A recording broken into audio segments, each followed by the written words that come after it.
SJC-11432, the New England Forestry Foundation, Inc., v. Board of Assessors of Hawley.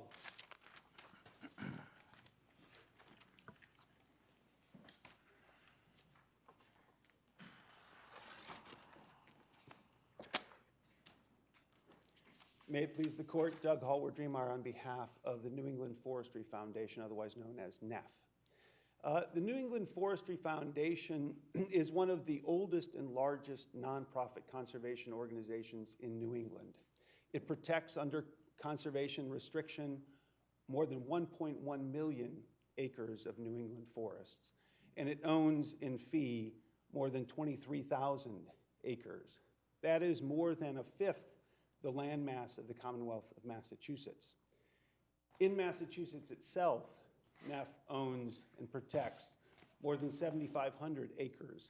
Let's assume for a moment that these acres that you own in Massachusetts, you acquired strictly for purposes of preservation, filed a forestry plan, and that plan essentially said you're going to cut whatever the right cutting strategy is every 10 years, and that's it. Is that going to be enough?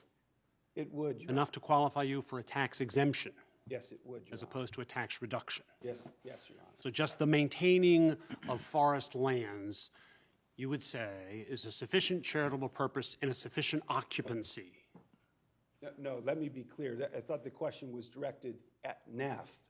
NEF is unquestionably a charitable organization. Right, well, that that's doesn't mean that everybody who engages in forestry. Charitable organization, you mean a nonprofit organization? Well, it's a nonprofit. In terms of Well, that's what I'm trying to get, Go ahead. I'm sorry. So our position is not that everyone who has a private forest and I form a nonprofit and I buy a forest. well, I don't actually think that that's even true. Because there are questions, and the assessors have pointed to a number of decisions of the ATB in which something that is technically a nonprofit for purposes of Chapter 184 and the Internal Revenue Code is nonetheless not using property that it owns in a charitable fashion because they're using it more as a private park. Well, that's what I'm getting to. Using it in a charitable fashion is preserving it and cutting it every 10 years, using it in a charitable fashion. Yeah, yes, Your Honor. So I can form a nonprofit, preserve the land, and cut it every 10 years, and that would be enough. Yes, because when you create a nonprofit and a charitable organization like NEF that is dedicated to conservation, that is what protects the land. Because at that point, you don't have the risk of land speculation, holding on to the land until the price rises, and then alienating it for the personal profit of members or directors, et cetera. The charitable organization, like NEF, holds the land in conservation in perpetuity. This land in Private people can do that as well, and they get a major tax reduction as a forest certified land preserve. And if they do convert it, then there's a whole mechanism for getting the back taxes back. That's right, because there is that risk. The legislature saw there was that risk of alienation, land speculation, when it was in purely private hands, perhaps a private profit-seeking organization. But when it's in a bona fide conservation organization like NEF. NEF, one of the defining moments of NEF came in 1999 when it negotiated the purchase of a conservation restriction over 750,000 acres of Maine North Woods. Yeah, your brief said that NEF was founded in 1944. And I assume that NEF has held title to forests since around that period of time. Is this the first time that you have applied for the charitable exemption?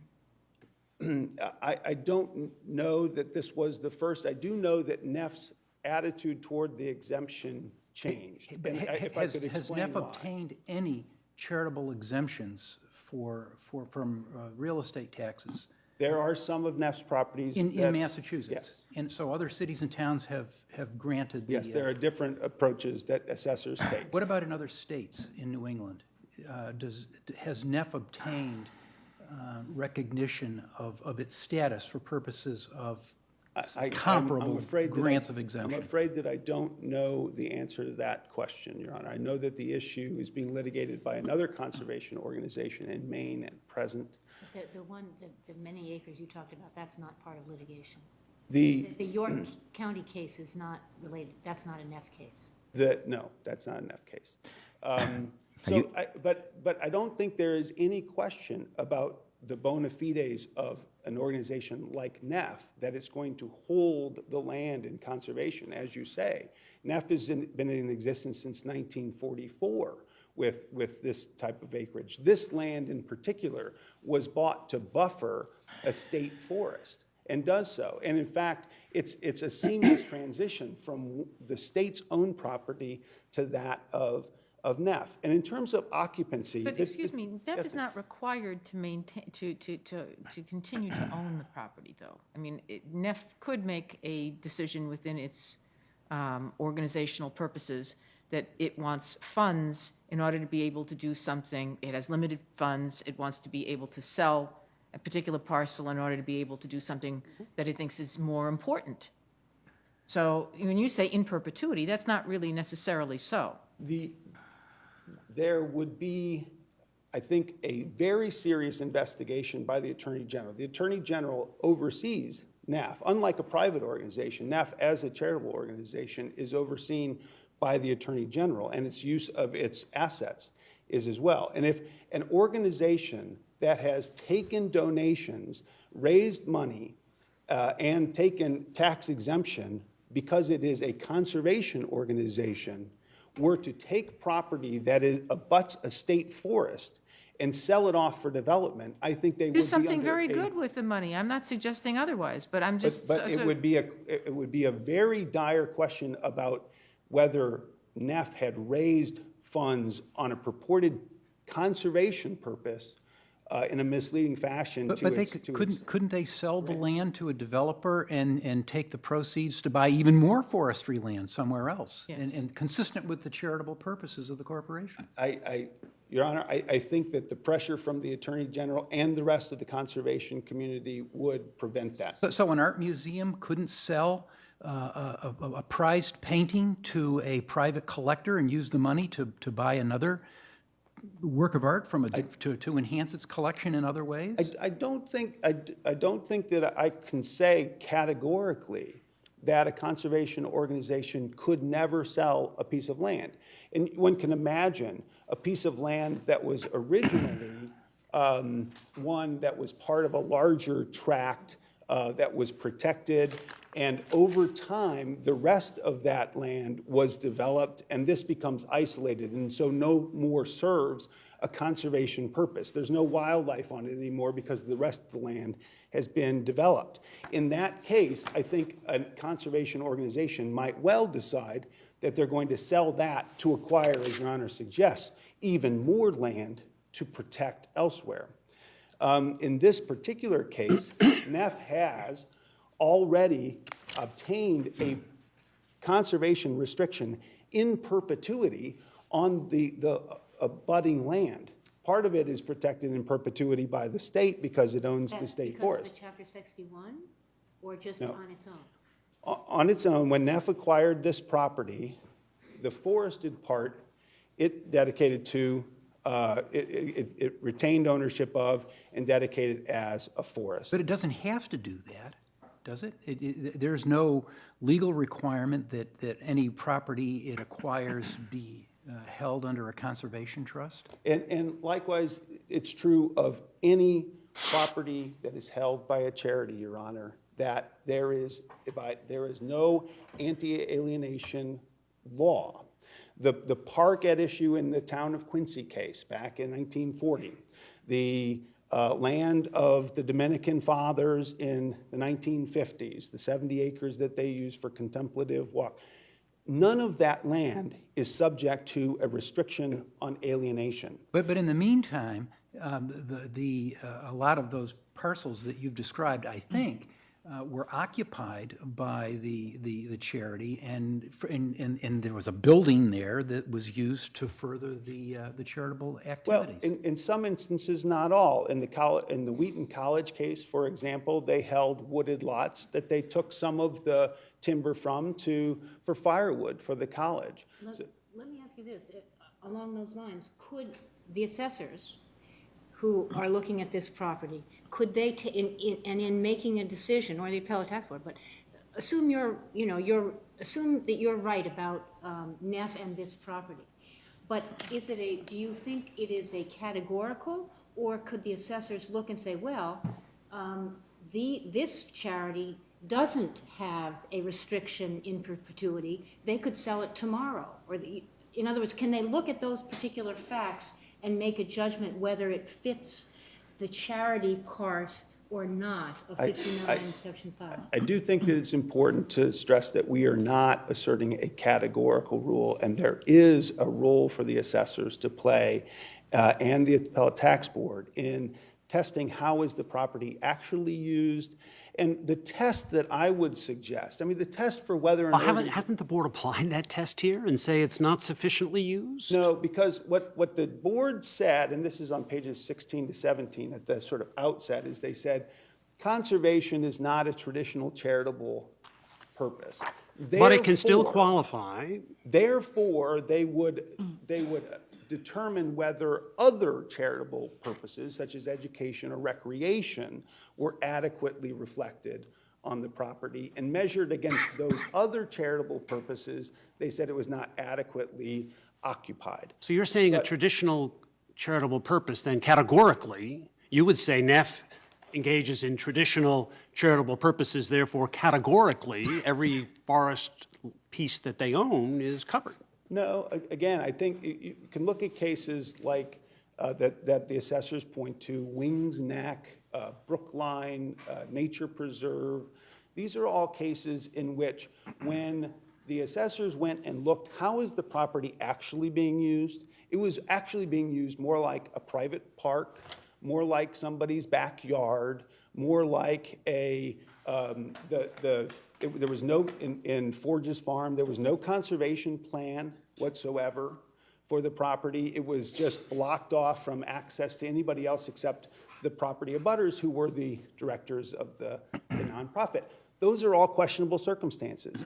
There is nothing like that with respect to Neff. I think the test for occupancy has to be, and this court has suggested as such in the Dominican Fathers cases and others, it has to be tied to what was the charitable purpose.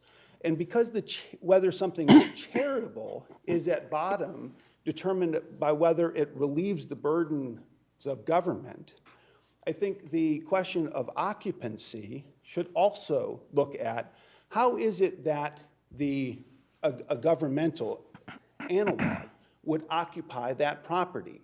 So in the case of this particular property, the occupancy that Neff has of the property is identical to that of the Dubuque State Forest, which it abuts. It may be, but the government isn't required to occupy anything. The statute says you have to occupy this. True enough, Your Honor, but So does that mean nothing? Does it mean just own it for the charitable purpose? well, the way the court has construed it is the appropriation of the property to the charitable use, and that's why it has to be contextual. So, for example, in Dominican Fathers, again, the assessors had tried to say, look, yeah, the building that you use, the immediate the land surrounding it, where you had ball fields, et cetera, those are all protected, but the assessors had said no to the 70 acres that simply had paths through it, and said that's not occupancy.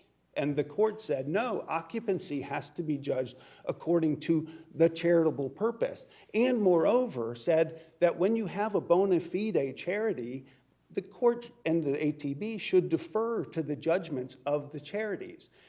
There are many properties that are protected. Some are protected by state entities, some are protected by private entities, some are protected by both. There's a chart at the back of the MACC brief that shows, there are 10 different types of ownership interplayed between a trust, a conservation trust in the city and the state. And you could walk through that property and never know that you're passing from one to the other because the state and the charitable organization are cooperating, operating as though they were one. Likewise here, between the Dubuque Forest and the Neff Forest, you pass from one to the other without ever knowing that you had done so. There is a sign from Neff saying, we welcome respectful public visits. The other point, though, I think that is important because although I think this is an easy case for Neff, precisely because it is used in the same way that the forest is, there's a path through it just as through the forest, state forest, there are many conservation properties for which active physical presence of human beings is antithetical to the conservation purpose of the land. The piping plover, the Hawley bog that's highlighted in the Nature Conservancy brief. These are properties on which human presence has to be restricted in order to achieve the charitable purpose. I understand that, but go ahead. I'm I sorry. was going to say, don't you get to a point where it makes the word occupy meaningless?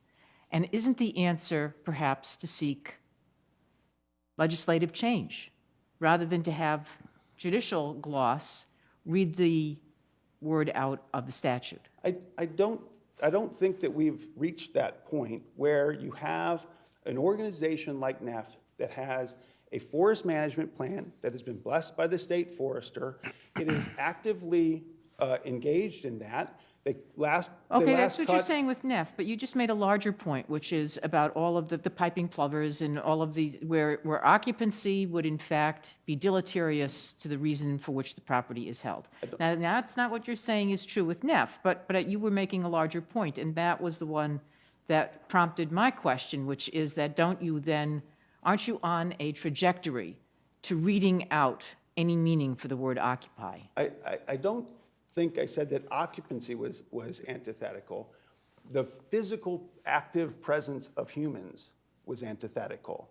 It's occupied by the animals, by the trees, by everything else. And the constitutional provisions that we cite, and which were also cited in the Carroll case, which also recognized Neff as a charitable organization, they reflect that the public has an interest and right in clean water, in clean air, and in the preservation of the natural resources of the Commonwealth.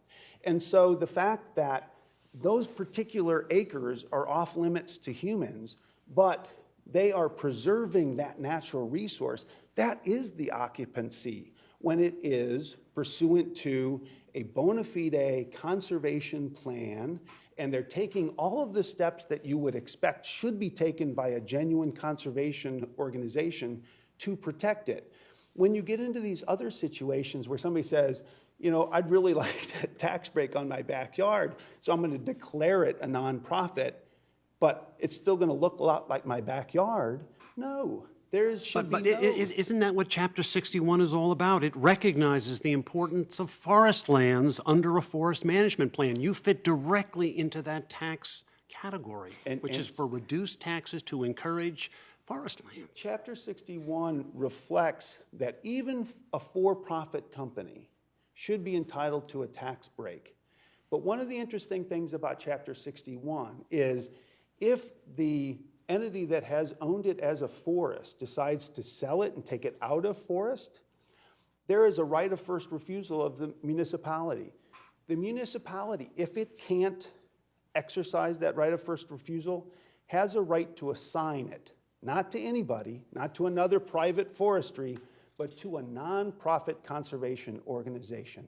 It is acting as the state in that instance. It's stepping in for the state because the nonprofit may have the funds and the municipality doesn't. And just as the municipality would take it out of taxation if it owned it itself, so does the nonprofit conservation organization when it takes ownership. So because it's a charitable organization. Is it fair then, the concern of the towns is, right now, there's no restriction on your sale as a charitable entity? I mean, right now, if you prevail, there would be no such restriction that's required by Section 61. Would it not be unfair to say, in order for you to qualify for the 59 exemption, you have to agree that it will be kept in perpetuity, and if you do wish to sell, you then have to announce to them, we are going to relinquish the perpetuity and we're going to move to a position we're prepared to sell and become a 61? Well, no such restriction is imposed on a park, like in the town of Quincy case. No such restriction is imposed on a hospital or on the seminary in Dominican Fathers case. And I don't think it makes any sense to impose such a restriction on a conservation organization. This document, which is at 1015 of the appendix, shows that what's happening with this particular property is really most appropriately referred to as infill of the state forest. This is all state forest. It's a U. And Neff is buying this property right here at the bottom of the U and saying, okay, now the forest is 120, state forest is basically 120 acres larger. The Attorney General would come down like a load of bricks on Neff if it tried to now sell that to a developer. It reflected on the topographical maps that are also in the record, but there is a brook, Fuller Brook, that runs along the edge of the Neff property. When you're hiking through the forest, you're up here, you're looking across over to the Neff property. It would be a very different experience if that Neff property were clear-cut or if it were turned into houses. And I think it would be very appropriate for the Attorney General, and believe me, it would not just be the Attorney General, it would be the rest of the conservation community that would say, look, you acquired that with funds that were given to you for conservation. If you're going to sell it to one of us, and we'll own it for conservation. And that specifically has happened in a number of other instances when some conservation organization, there was a case that I don't remember the specifics, involved islands that were owned by a conservation organization. They wanted to sell it, and the rest of the conservation community said, no, you don't. And so it was purchased by others, and it was retained in conservation. So can a town force you to commit to that in order to give you the exemption? I don't think that the statute allows that, but I do think that looking at things like other indicia of the bona fides is appropriate. Here, one of those indicia of bona fides is the fact that Neff itself purchased a conservation restriction on the other property that borders Neff's property on the opposite side from the state forest. But it didn't have to do that. It didn't have to do that. Well, in terms of if you're asking what are the types of indicia that this is truly conservation land, that would, I certainly suggest, is one. And in order to do that, that conservation restriction had to be approved by the Energy and Environmental Affairs Executive Office. And they do so only, except with only rare circumstances, if it's a permanent restriction, as it was in this case. So I don't think any question about this property, though there may be some questions in others. And again, the assessors point to some where it smells. It doesn't pass the smell test. Councilor, your time is expired, but you can give us a summarized statement. Your Honor, I think that there is little question that in this case, Neff is acting as a surrogate for the state, buying that infill for the state forest and allowing it to be utilized in precisely the same fashion that the state forest is, passing from one to the other. Let me just clarify for one thing about the record. The gate that was mentioned by the ATB is in the state forest. It's actually far away from this property and is used just to make sure that there's no vehicular traffic for erosion purposes. That type of restriction is appropriate for a conservation organization, just as it is for the state. If the conservation organization is occupying the land in the same way that the state is, whose burdens it is lessening, that should qualify under the statute. Thank you very much, Your Honor.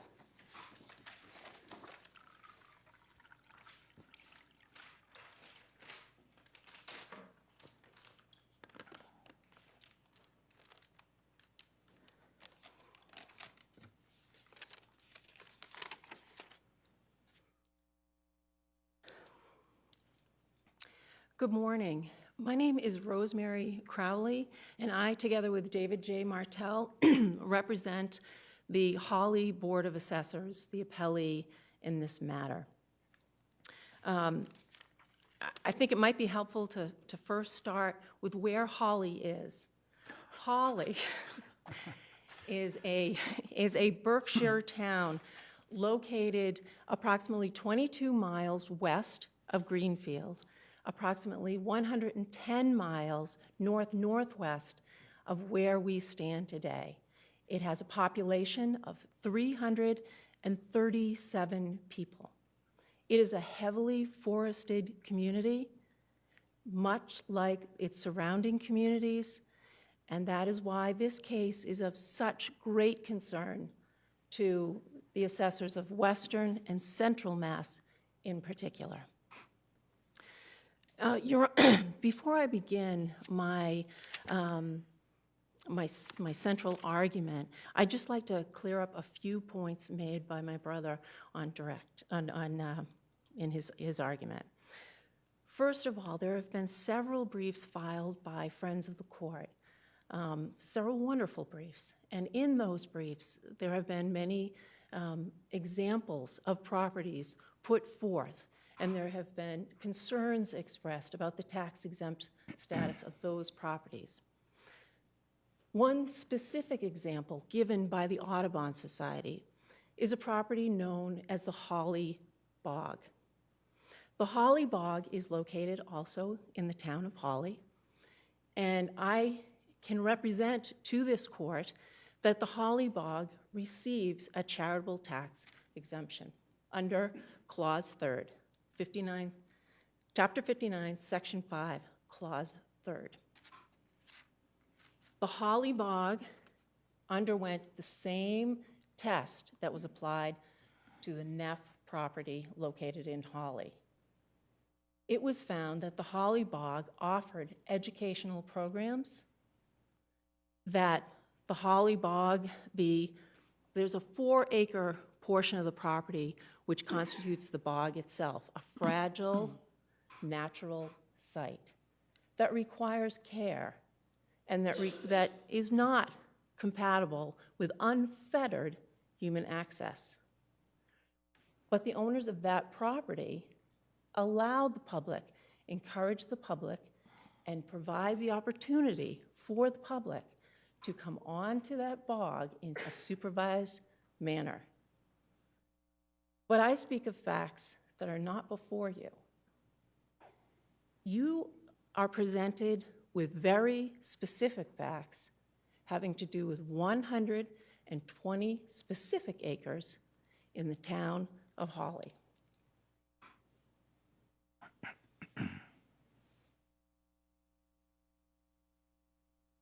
The facts before you regarding those 120 acres is that New England Forestry Foundation purchased that property in 1999.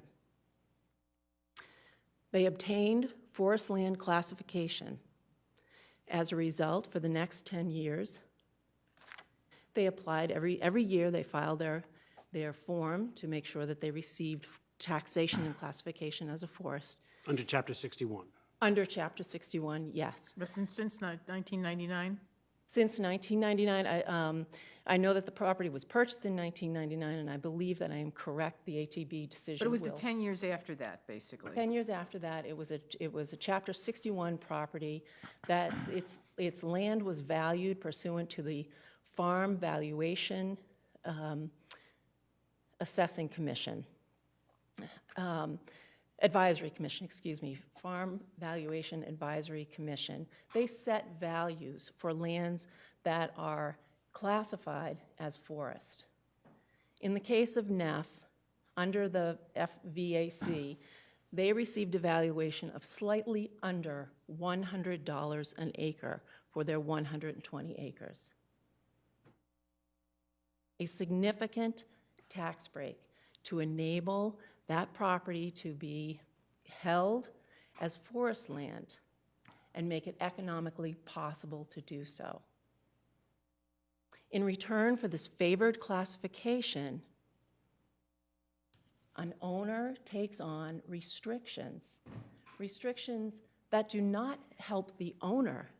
The restrictions go to the land. They protect the land. They restrict the owner's rights of alienation. They offer barriers to exit. So an owner who owns forest land and who has benefited from a drastically reduced tax burden at the expense of its neighbors, the members of the town, that entity cannot sell without paying significant penalties and without the town first having the opportunity to step in and purchase the property. Clause 3rd exemption is not a comparable tool. Clause 3rd exemption offers no protection to the land. Can I just, I'm a little curious, because you said it was from 1999 roughly until 2009. What's happened after 2009? Are they no longer seeking Chapter 61 treatment? It is my understanding that for the current fiscal year, I will represent to the court that they have not applied for forest land classification. Okay, and so that you can just... Excuse me, forest land taxation. Forest land classification is obtained in the first instance, and then every year it is renewed, the taxation is renewed. So are those alienation and exit barriers still in place, notwithstanding the fact that they're not currently applying for that kind of tax relief? Rollback taxes under Chapter 61 and the comparable 61A and 61B, rollback taxes go back to the essentially 5 years. So you have to pay the taxes that you ordinarily would have paid, but for Chapter 61 classification. And that's true even if the town exercises a right of first refusal? I believe it is, yes, Your Honor. But the question is, if, for instance, they have not sought a forest land taxation status under Chapter 61 for the current year, does that rollback all of a sudden apply? It does not. Or are It's they just specifically- taxed at some other level for the year? It is not until the property is converted to another use, a non-complying use, that those are triggered. Okay. So up until then, it would, say it had never applied for the Chapter 59, Section 5, Clause 3. Yes. It would continue to pay the $100 an acre, even though it didn't any... For the year at issue, the fiscal year 2010, the New England Forestry Foundation paid $172 in tax, and that was a tax imposed pursuant to Chapter 61. So, Can I ask you, if we were to disagree with the board and say that conservation is a traditional charitable purpose, how does that change, what impact does that have on the board's decision? well, Your Honor, it would reduce the scrutiny. Under new habitat, essentially, under new habitat, the court found that when you make a finding of a traditional charity, then there is increased scrutiny as to the benefit to the public when it is a traditional charity, there is less scrutiny with respect to whether or not a significantly broad segment of the society is benefited, and further requirements of the statute. However, a finding of a traditional charitable purpose will not eliminate the occupation requirement of Clause 3rd. What is at stake here, what NEF truly seeks, is that for special taxpayers, there is,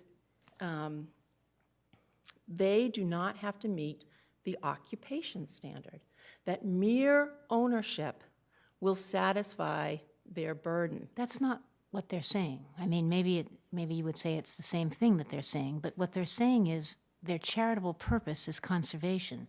So when they operate this land in order to protect the wildlife and the plant life and the forest on that land, they are occupying it for their charitable purpose. That's different than just ownership. Well, the Appellate Tax Board, which has dealt with this question over the past few decades, has confronted the exact question with different organizations. For example, there's the line of cases are Brookline Trust, Wings Neck, Nature Conservancy. In each of those instances, the taxpayer asserted a conservation purpose.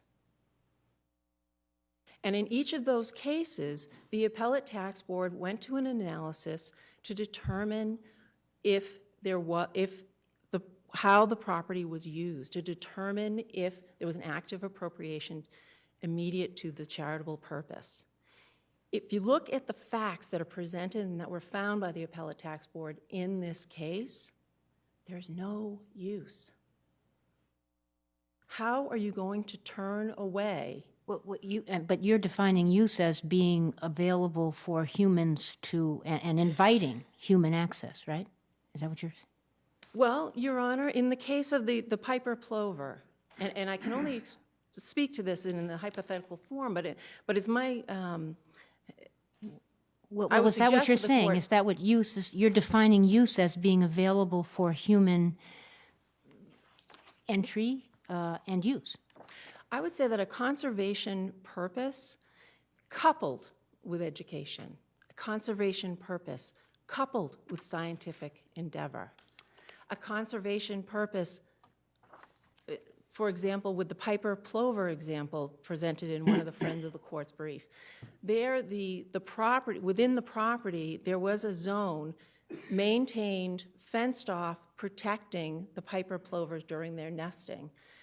My understanding is that there's also migratory bird counts performed on that property, and that therefore there would be a scientific endeavor, and there would also be an educational endeavor in that the community may come up to the border while the Piper plovers are nesting. So conservation by itself, in your view, does not, I mean, it's the first reason that ATB gave. Conservation by itself is not a charitable purpose for purpose of 59. I would say that it is not a traditional charitable purpose for the purposes of Clause 3rd. Yes, Your Honor. You say not traditional, but I mean, our Constitution very much speaks of the importance of conservation, does it not? It does speak to the importance of conservation, and there is no denying the importance of conservation. And there is no denying the legislative history and the wonderful history of Massachusetts in protecting open space, forest land, agricultural land, recreational land. And the legislature has slowly made steps to protect the land. And in the 70s, the legislature took on a great mission to redesign the protective statutes. Is this a result of the 1966 report on the preservation of forest and open land? Yes, Your Honor. And during the 70s, recreational land became protected, the agricultural land was reworked, and so was forest land reworked.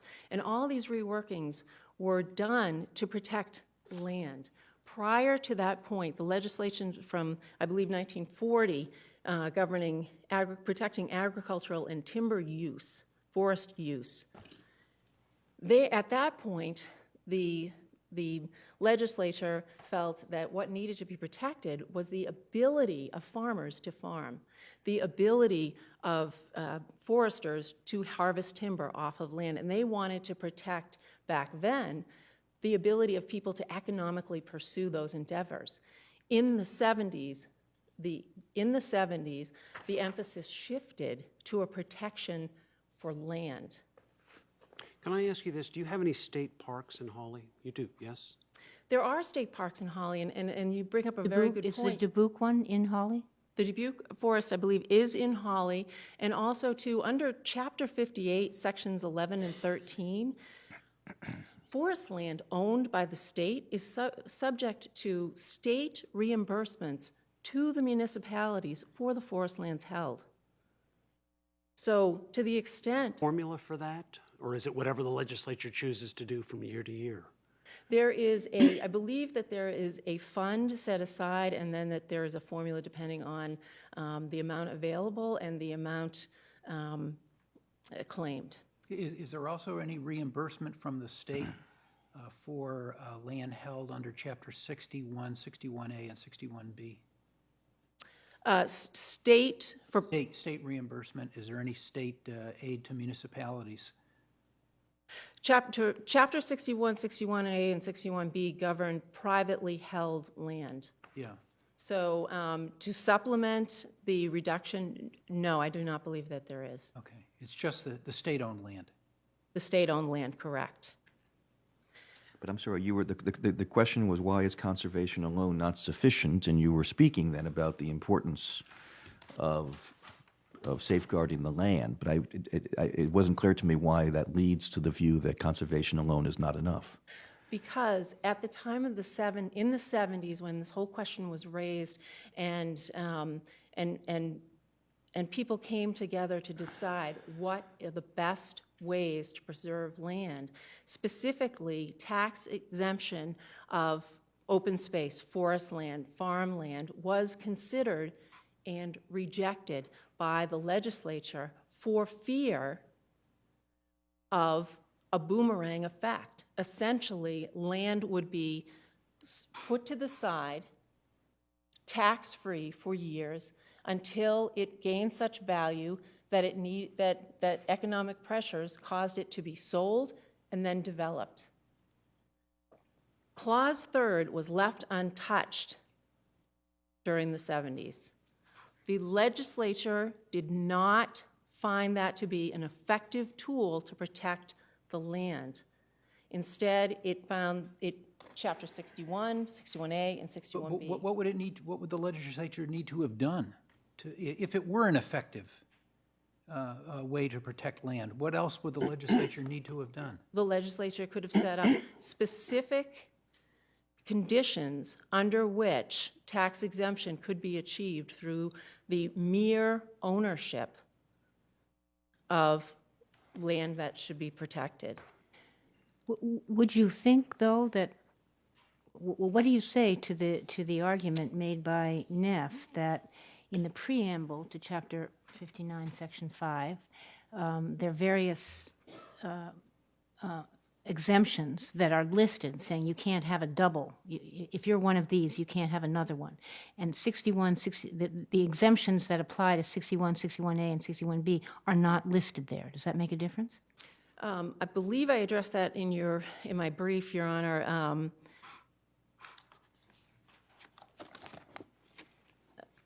You said they didn't have anything to do with land, I'm sorry, Your Honor, I'm blanking. that they don't have anything to do with land. I think that's what you said. Correct. Those are all having to do with individuals, for example, veterans, widows, et cetera, that personal exemptions for people. But even if that's the case, it still falls within the same statutory scheme and doesn't also extend that to